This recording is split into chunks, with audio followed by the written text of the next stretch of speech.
right, I'm Lauren from Broadway World Raleigh, and I'm sitting here with Judy McLane, who is starring in the Theater Raleigh production of Master Class. Hi, Facebook. Hi, Facebook. Tell me a little bit about what Master Class is about for people who don't know. Okay, it's an incredible play by Terrence McNally about the legendary Maria Callas, the opera singer, iconic opera singer. And it's basically roughly, not exactly, but the master classes she gave at Juilliard. And the audience is kind of the class. And there's a number of singers that come up that she gives these classes to. And through the course of the play, you find out about her life, which was pretty incredible. She had a very tumultuous career, shall we say. And love life. Yeah, and love life. And love life. With, Aristotle Onassis. So you find out a little bit about that. You find out about her life through her experiences and her taking you back in her experiences. It's great. And obviously, this is a story about a real person, kind of an iconic figure in the world of opera. What are, when I've spoken to other people, they've said that there are really unique and interesting challenges in playing a real person versus a fictional character that you can kind of make up the backstory of. Yeah. So tell me about that. It's, well, I don't want to do an imitation of her. I'm never going for that. You want to get the essence of that character, what drives them, their passion. It's not about doing an imitation necessarily. I've watched a lot of footage of her, and she's this elegant, beautiful woman, and carries herself a certain way. You want to get the essence of who she is, her passion, find out what drives her. So it's not necessarily doing an imitation, like I said. In any of your research or watching any of those videos, was there anything you learned about her that was kind of surprising or something that you may have not known before? I didn't know she didn't have a good relationship with her mom and her sister. Her family life, her dad left at a very young age, so she was born in New York City, and then she went to Greece with her mom, and that's where her mom, at a very young age, started training her. I think she was like 5 years old, and she did a lot of training. And I also didn't know the depth of how she was overweight. She didn't feel attractive. She basically transformed herself, and people used to call her like another Audrey Hepburn. After she lost weight, and she kind of said what she calls a look. She got herself to be presented in a different way to the world. And I didn't understand that as much. I always thought of Maria Callas when I listened to her as a young girl, that she was always this kind of Audrey Hepburn-like looking person.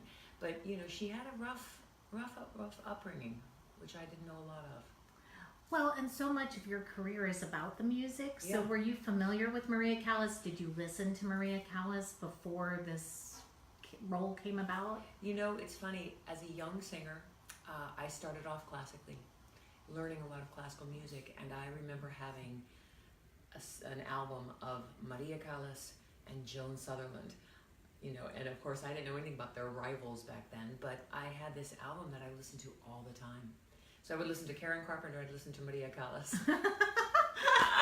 So it was kind of those two different worlds, But yeah, I because I studied classically first, I studied her in school, and I studied opera as well. So that's kind of been a really fun thing for me to go back and revisit the opera world again, and kind of relearn some of the stuff that I knew a long time ago.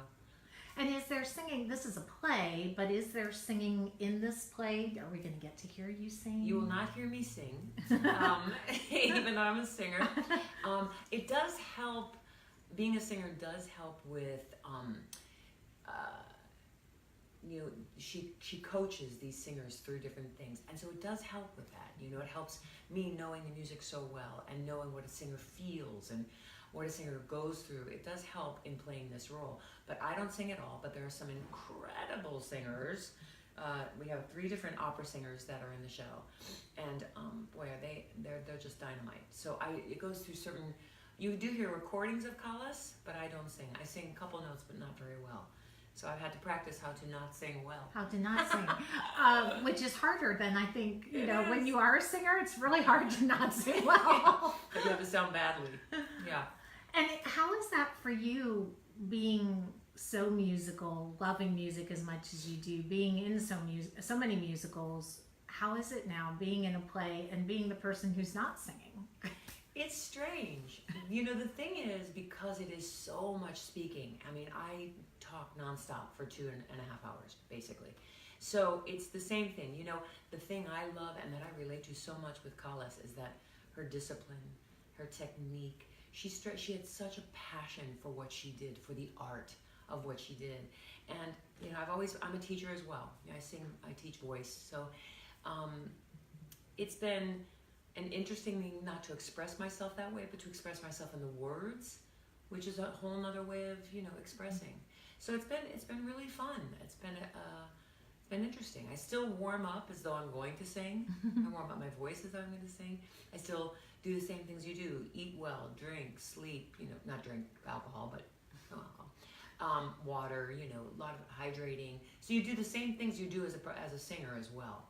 But it's different. Not being in kind of a musical play and not being the singer. So having taught voice, and then Ray Dooley, who's coming from not only as a company member of Playmakers, but as a professor at UNC, working with young actors there.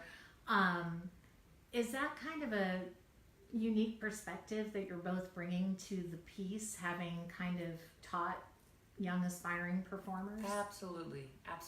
It's fun because Ray is also an opera lover. So he comes from the love and the passion. He's got a great knowledge of the opera world and being a teacher. So we were talking about that yesterday, actually, in rehearsal, how approaching young singers and how we go about, doing that and getting them to learn a discipline, learn how to have a technique to fall back on, and how to do the work. And it's about the work and not. She says, at one point, Terrence McNally says something like, "There's no being center stage as if by magic."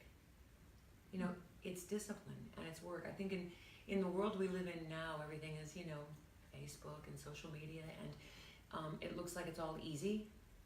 And it's stressed a lot in this. You get a lot of insight in this play to what a performer really goes through to get where they need to go, and what it means to practice your scales, and what it means to have a passion and be diligent about what you do, and to perfect your art, So I try to give that to my students. It's not, you don't learn to sing overnight. You really don't. It's a process. It takes time. I learned that because I started classically, and then I switched over partway through to musical theater. I had to learn a whole new technique after I left college of learning how to sing. And I had to have the same diligence I did going through college, probably for the 4 years after college, because I was relearning something. So I love that. Anybody who's a performer, or even people who aren't performers, to learn somewhat and get an insight a little bit about what people as performers do and what we have to go to, and the discipline that you have to have. Well, and it's interesting. I think when you look at athletes today, everybody thinks, and athletes work their whole life to get to where they are. And then you look at performers and you think, YouTube, overnight success. They're, right. And so you don't look at it quite the same way as an athlete, but in many ways it is very much like an athlete. It is. I say that all. It's so funny, Lauren. I say that all the time. I said we're like athletes. You have to like you said, sleep. Like I said earlier, sleep, drink, alcohol, hydrate. Do things that the athletes do. And it's so funny, I say this a lot. As performers, we have these little vocal cords, especially when we sing. They're two little muscles, and they're great, amazing, powerful muscles. But, when a singer is tired or injured, they say, oh, well, she's just a bad singer. When you see a football player gets hurt on a field, it's like, oh, gosh, he injured his hamstring. Oh, geez. They don't equate the same thing as we are just like athletes, except our muscles are this big, tiny little thing, that we use a lot. And so I think it's really important that's a thing I always say, is that we're like athletes in a different way. And did Terrence McNally, do you know, did he know Maria Callas? Did he interview family members? Where did the I don't know.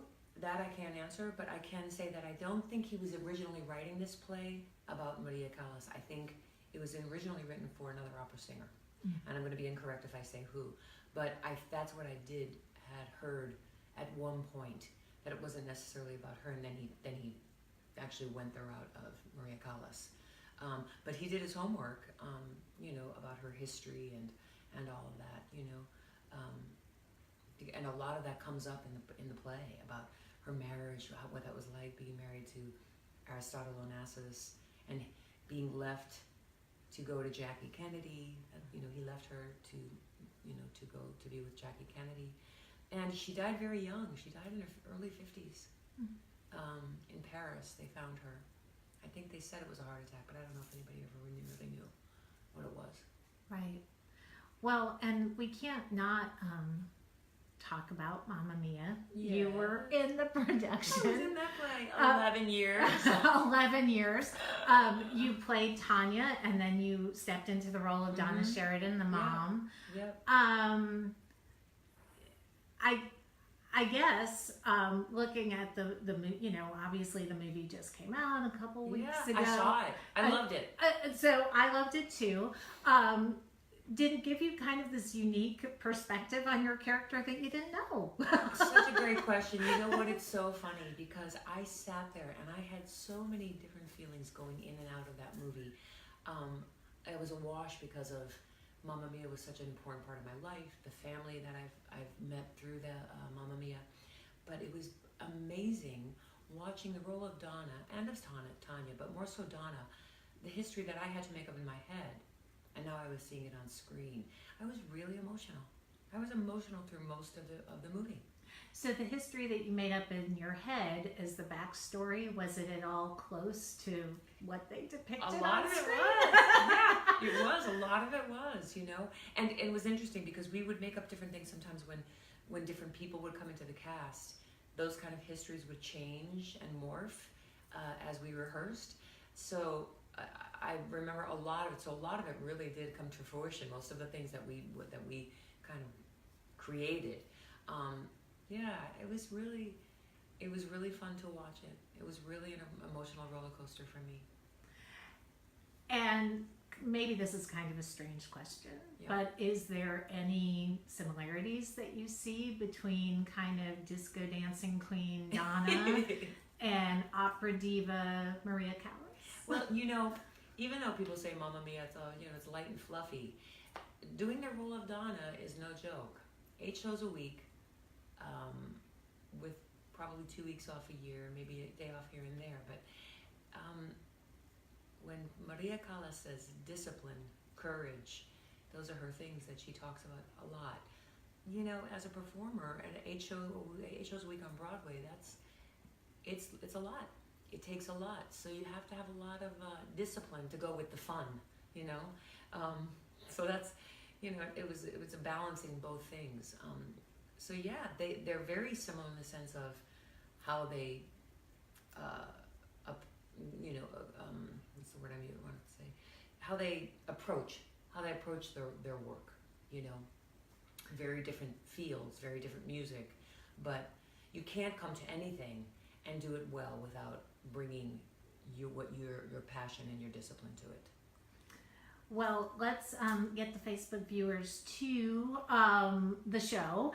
Masterclass runs August 8th through 19th at the Kennedy Theater, which is in downtown Raleigh, basically behind part of and behind the Duke Energy Center for Performing Arts in downtown Raleigh.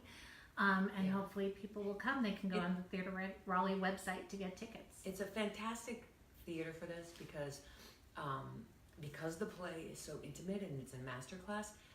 The audience is in the show. You're part of the show.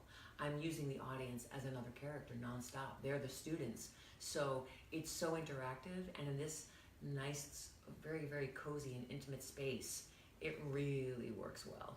It's really fun. Well, thank you so much. August 8th through 19th, Kennedy Center or Kennedy Theater in downtown Raleigh. Come see. Thanks so much. You're welcome.